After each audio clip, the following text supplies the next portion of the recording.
सुबह खाली पेट एक एक दुर्वा को खा लो। महाराज आपका शुगर और बीपी लेवल में मिलेगा। आपने मुझे दुर्वा समर्पित करी है, ये दुर्वा जो मुझे देगा वो वैभव प्राप्त करेगा। जो दुर्वा मुझे समर्पित करेगा उसके जीवन में रोग दूर हटेगा। शंकर भगवान कहते हैं गणेश ये दुर्वा बुधवार के दिन, इस दुर्वा का अलग अलग महत्व है महाराज। कुएं के पास की सफेद दुर्वा, कुएं के पास की सफेद दुर्वा, यदि 41 दुर्वा प्रत्येक बुधवार को गांठ लगाकर गणेश जी को समर्पित कर कर वापिस उठाकर उस दुर्वा को खाली पेट, आपके घर में भी गणेश जी होंगे उनको समर्पित करो, खाली पेट इस दुर्वा को केवल चबा चबा कर खा लो और आधे घंटे बाद पानी को पी लो। बुधवार की बुधवार 5 बुधवार करना, गणेश जी को चढ़ाना, सफेद दुर्वा को गणेश जी को समर्पित कर कर चबा चबा कर खाना। उदर की प्रॉब्लम, जो भी मसा आदि की प्रॉब्लम होती है उदर से जुड़ी हुई होती है, जिस चीज से जुड़ी होगी, पेट की जितनी प्रॉब्लम होगी आपको, जितनी भी प्रॉब्लम होगी वो सारी 5 बुधवार करना, छठे बुधवार को जरूरत ही नहीं पड़ेगी। कितनी भी प्रॉब्लम हो पेट से, कितनी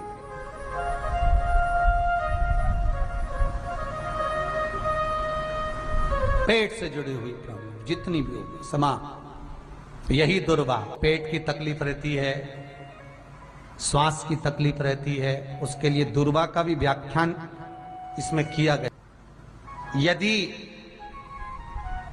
पंचमी तिथि के दिन, चतुर्थी के दिन 7 गांठ वाली दुर्वा 21 ले लो और चतुर्थी के दिन गणेश जी को समर्पित कर दो। पंचमी तिथि को उस दुर्वा को उठाकर दूध में डाल दो और उस दुर्वा को दूध में डालकर उस दूध में उस दुर्वा को मल लो, और जिसके सफेद चमड़ी पड़ गई हो, चर्म रोग हो गया हो, उस दूध को उस दुर्वा के साथ, दूध नहीं भी हो तो पंचमी के दिन दुर्वा का लेपन शरीर पर कर लें। आधे घंटे तक करने पर पंचमी को प्रदोष काल में स्नान कर लें। महाराज आपको चर्म रोग में आराम लग जाएगा, सफेद चमड़ी अपने असली रंग में आना प्रारंभ हो जाएगी। गणेश पुराण दुर्वा का मूल बता। महाराज 21 दुर्वा के 108 बंडल बना लो।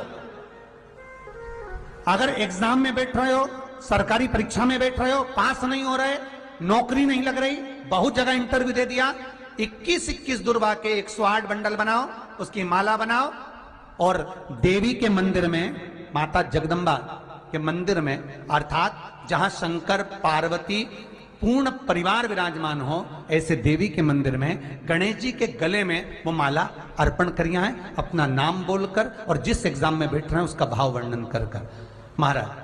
और वहीं से एक पुष्प लेकर अपने कमरे में जहां पढ़ते हो, कांच की प्लेट में उस फूल को रख दीजिए और दूसरे दिन एग्जाम के लिए चले जाइए, आपको उसका फल अवश्य मिलेगा, अवश्य मिलेगा। आप उसमें उत्तीर्ण होंगे, फल प्राप्त होगा। दुर्वा सुख का अनुभव करा देता, आनंद का अनुभव। घर में शांति ही ना रहती हो, सुख ही नहीं है, क्लेश 24 घंटे बना हुआ है, घर में ना कोई बात ना कोई प्रसंग, उसके बाद भी सबका मुंह फूला हुआ है, उसके बाद भी सबका चेहरा उतरा हुआ है।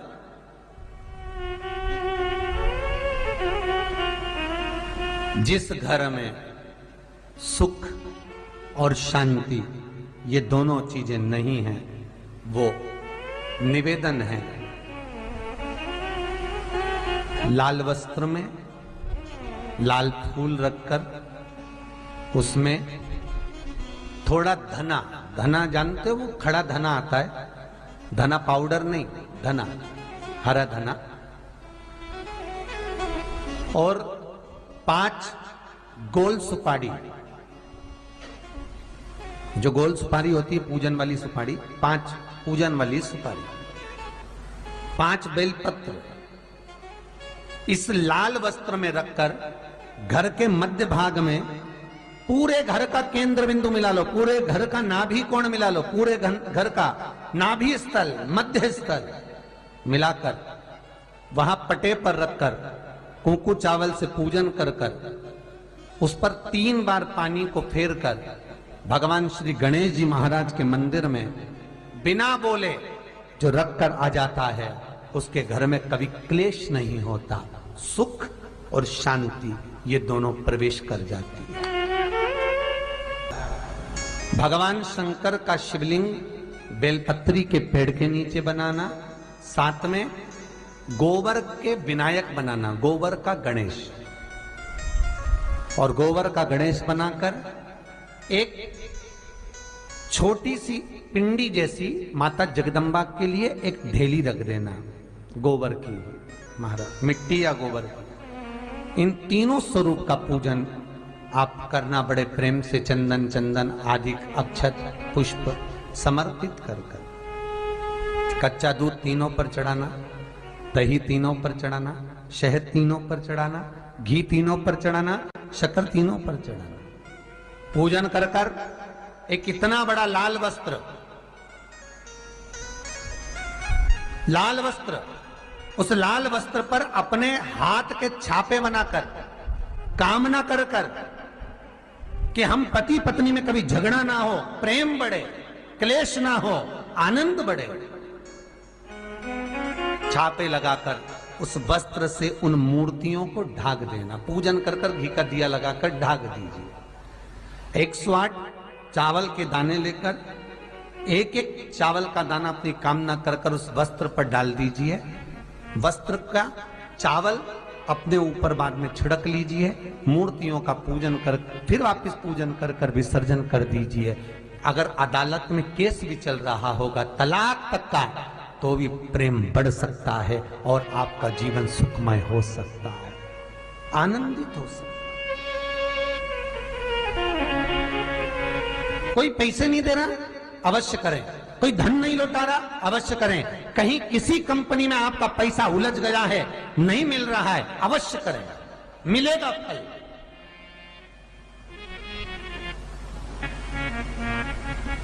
लाखों रुपए डूब रहे हैं, एक बार करने में क्या जाता है, निकल आएगा पैसा। कामना कर कर कर निवेदन है आपसे, हर के दिन ऐसी कोई बीमारी नहीं जिसका इलाज ना हो पाए। कुछ ना करिए, हरा मूंग की कटोरी भर लो। मूंग जानते हो, हरे मूंग, मूंग की दाल होती है ना जो, हरा मूंग, आखा मूंग हरा की कटोरी भरो, उस पर गुड़ की एक थोड़ी, गुड़ की बट्टी, गुड़ की एक बाटी उस पर रखो, 5 बेलपत्र रख लो। और जिस व्यक्ति को बहुत भारी बीमारी है, कैंसर जैसा रोग भी है, किडनी लीवर जो भी उसके खराब हो रहे हैं, कोई तकलीफ है, ऐसा लग रहा है कि बहुत सांस चल रही है, कहीं बहुत तकलीफ हो रही है, बस वो कटोरी में मूंग लेकर उसमें गुड़ की खोड़ी रखकर 5 बेलपत्र रखकर, बुधवार आज मूंग कटोरी में भरकर, गुड़ की खोड़ी रखकर, गुड़ की बट्टी, 5 बेलपत्र। जिसको बहुत बीमारी हो, दमा, श्वास, किडनी आदि का आदि बहुत बीमारी हो, 21 बार शरीर पर से उतार कर महाराज सीधे हाथ में रखकर नाम गोत्र खुद का बोलकर और भगवान से गणेश जी से विनती कर, बुधवार के दिन जो दिन उस कटोरी नहीं लेना, पुरानी कटोरी नहीं लेना, कोई कटोरी घर में नहीं हो, नई कटोरी, और उसको गणेश जी के मंदिर में पहुंचा दीजिए। गणेश जी के मंदिर में पहुंचाएं, गणेश जी के मंदिर में पंडित जी भी बैठे रहें, हाथ में मत देना उस कटोरी को, भले दरवाजे पर चौखट पर गणेश जी के राइट हैंड की ओर, आपका उल्टा हाथ होगा, गणेश जी का सीधा हाथ होगा, तो गणेश जी का जो राइट हैंड हो, दर्शन करते समय सीधा हाथ इधर आएगा, उस हाथ के वहीं पर, अर्थात जमीन पे ही रख देना, पर रखना भूमि पर ही। महाराज कैसी भी बीमारी होगी, अगर चलने में भी तकलीफ हो रही होगी, आपके जीवन में ऐसा लगने लगे कि हाँ बहुत कष्ट है, कर्जा भी बढ़ गया, तकलीफें भी बढ़ गई, बहुत दुख भी बढ़ रहा है, कहीं परिवार सही नहीं चल रहा है, तो प्रयास करते रहा करो। हफ्ते में एक बार एक चावल का दाना जल के पात्र में डाल लिया, एक काली मिर्च जल के पात्र में डाल ली और उस जल को ले गए, थोड़ा सा चंदन का छींटा डाल दिया, ले जाकर शिव जी को समर्पित कर दिया। शंकर को जल चढ़ाने के लिए 5 स्थान हैं जहां शिव को जल चढ़ाया जाता है और शंकर उस जल को स्वीकार करते हैं, जिसको पंचगंगा कहा गया। 5 ये रखा है शिवलिंग, गोल जलाधारी, ये चरण जहां से पानी नीचे की ओर जाता है। शंकर भगवान के 13 बच्चे हैं, 13 की 13 बच्चे, शिव जी का संपूर्ण परिवार, 33 कोटि देवता, 64 योगनियां, सब शिवलिंग के आसपास में। आप शंकर जी के मंदिर में जाकर ये कभी ना विचार करना कि पार्वती जी को ढूंढना पड़ेगा या गणेश जी को ढूंढना पड़ेगा या कार्तिकेय जी को ढूंढना पड़ेगा या भैरव को ढूंढना पड़ेगा। हमें शंकर के मंदिर में जाकर किसी देवता को ढूंढने की जरूरत नहीं है। जहां शंकर भगवान का शिवलिंग रखा हुआ है वो माता जी का हस्तकमल है, माता पार्वती जी का स्थान है। जहां शिवलिंग रखा है वो शंकर भगवान है। जहां जलाधारी है उस जलाधारी के पास में जहां पानी बहता है बीच में अशोक सुंदरी का स्थान है। जहां से पानी बह रहा है उसका राइट भाग वहां गणेश जी का स्थान है, लेफ्ट भाग कार्तिकेय जी का स्थान है। शंकर भगवान के ऊपर जो जल गिर रहा है वो शंकर भगवान की 5 लड़कियां जया, विषहरा, शामली बारी, दौतली, देव, ये शंकर जी की 5 बेटियां ऊपर हैं। जहां से पानी बहकर उस निकासी से, जहां नाली बनी रहती है, पानी जहां से निकलकर बाहर मंदिर के जा रहा है वो 33 कोटि देवताओं का स्थान है। इसलिए सारे मंदिरों की परिक्रमा हो सकती है पर शंकर जी के मंदिर की परिक्रमा नहीं करते, क्योंकि वो जल जो जा रहा है वो 33 कोटि देवताओं का स्थान है, उसको हम लांघ नहीं सकते। वो स्थान जल चढ़ाते समय आप इसका स्मरण रखें। पानी का जब पात्र लेकर जाते हैं मंदिर के अंदर, सबसे पहले शिव जी का जो जलाधारी है उसमें राइट भाग पर अपनी मनोकामना कर कर जल चढ़ाएं, फिर लेफ्ट भाग में चढ़ाएं रोग मुक्ति के लिए। अशोक सुंदरी की जगह पर चढ़ाएं, ये तीसरा स्थान। चौथा स्थान माता पार्वती जी का जो कटी भाग है जहां पर शिवलिंग रखा हुआ है उस भाग पर जल चढ़ाएं, चौथा भाग।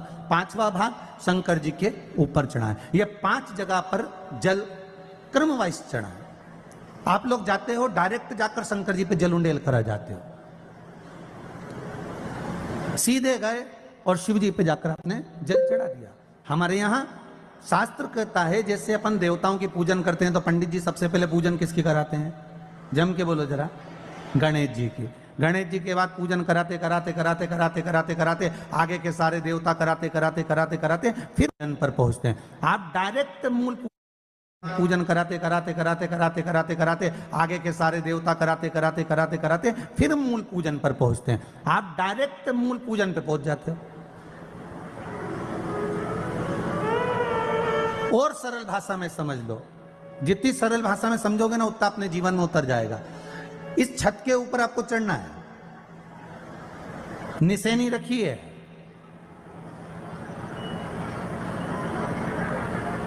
पाए लगे हुए हैं, आप कैसे चढ़ोगे? एक एक पाए पर पांव रखकर चढ़ोगे कि डायरेक्ट पहला पे रखोगे आखिरी पर? जम के बोलिए जरा, एक एक पाए पर पांव रखोगे ना कि धीरे धीरे हमको चढ़ना है। उसी तरह शिव मंदिर में पहुंचने के बाद पहला गणेश स्थान, कार्तिकेय स्थान, अशोक सुंदरी का स्थान। अशोक सुंदरी के स्थान पर जल क्यों चढ़ाया जाता है? क्योंकि भगवान शंकर की सबसे छोटी लड़की जो है वो अशोक सुंदरी है। और ये जो छोटी लड़की है अशोक सुंदरी, ये नारी को अखंड सौभाग्यता का वर प्रदान करती है। कौन सी नारी को? किस नारी को अखंड सौभाग्यता देती है? तो महाराज शास्त्र कहता है जिस नारी के भाग्य में लिखा होता है कि इसको वैधव्य होना है, इसके पति को समाप्त होना है, अगर वो नारी अशोक सुंदरी वाली जगह पर जल चढ़ा देती है तो पति पर अगर काल भी मंडरा रहा होता है तो मां अशोक सुंदरी महाकाल से कहकर काल को टाल देती है। वो अशोक सुंदरी का स्थान। वो माता सुख सुंदरी का स्थान।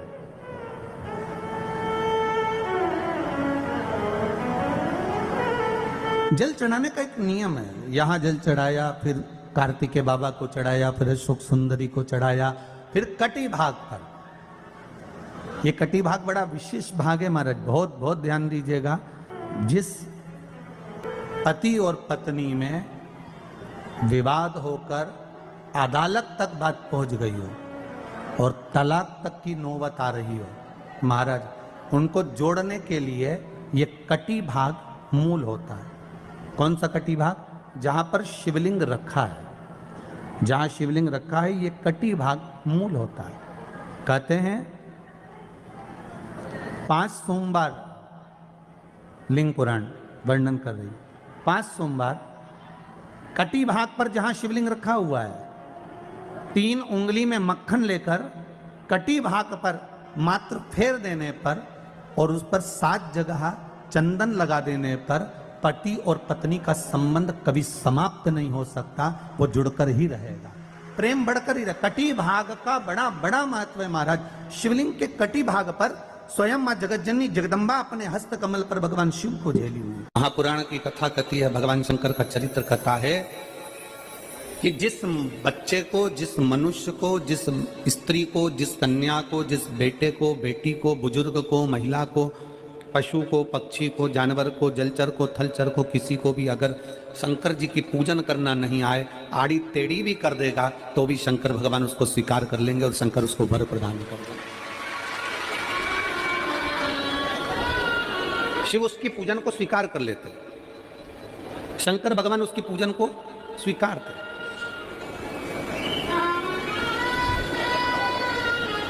कोई दुनिया में आकर तुमसे कह देना कि मैं इतना विद्वान हूं कि मैं भगवान की पूजन सबसे अच्छी करता हूं। अगर कोई तुमसे आकर कह दे कि मैं सबसे ज्यादा विद्वान हूं, शंकर जी का अभिषेक मैं बहुत अच्छे से करता हूं।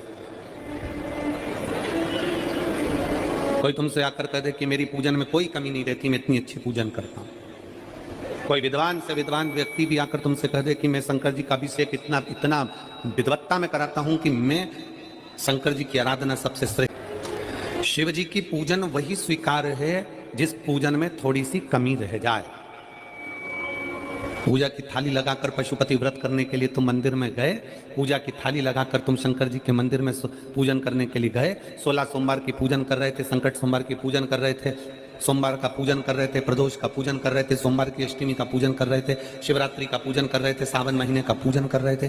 पूजन की थाली में सारा सामान जमा लिया तो भी मंदिर में जाकर कोई सामान याद आए तो समझ लेना कि तुम्हारी पूजन भगवान शंकर ने स्वीकार कर लिया।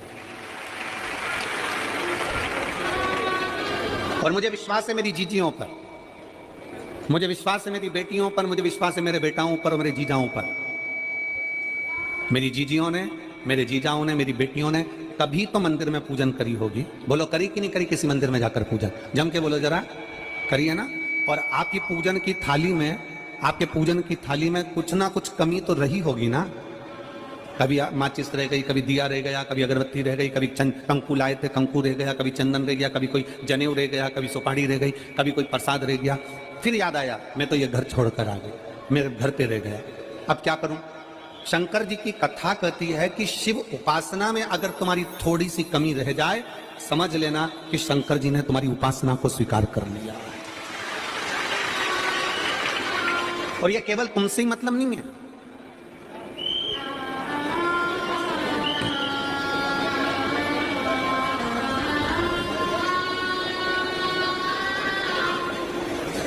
केवल आपसे मतलब नहीं है कि आपकी पूजन में ही, उपासना में कमी रह जाए।